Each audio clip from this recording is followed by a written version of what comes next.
Hello mga ka-backyard. Ito nga pala yung munting backyard namin.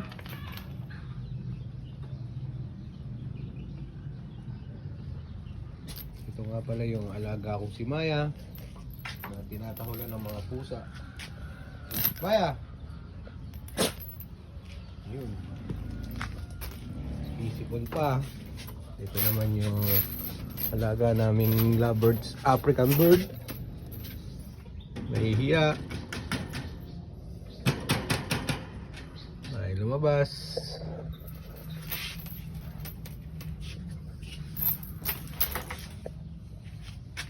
Ayun naman po ang aming munting muning. Bulagat ang mata. Ayan. Uy. Bulagat na bulagat. Na nakatali lang.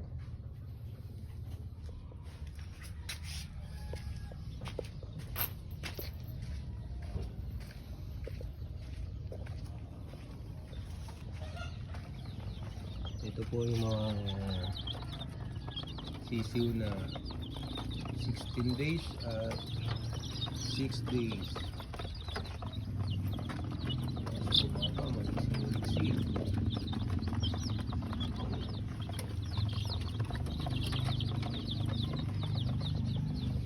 Yan naman po yung sa baboy gagawin kong brooder.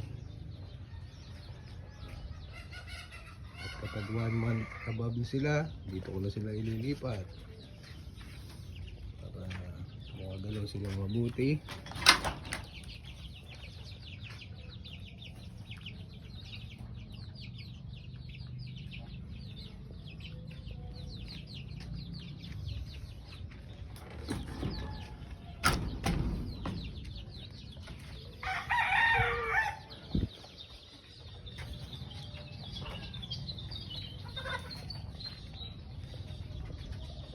Ito po yung mga pinanggalingan ng mga sisiw, Sussex at Rhode Island.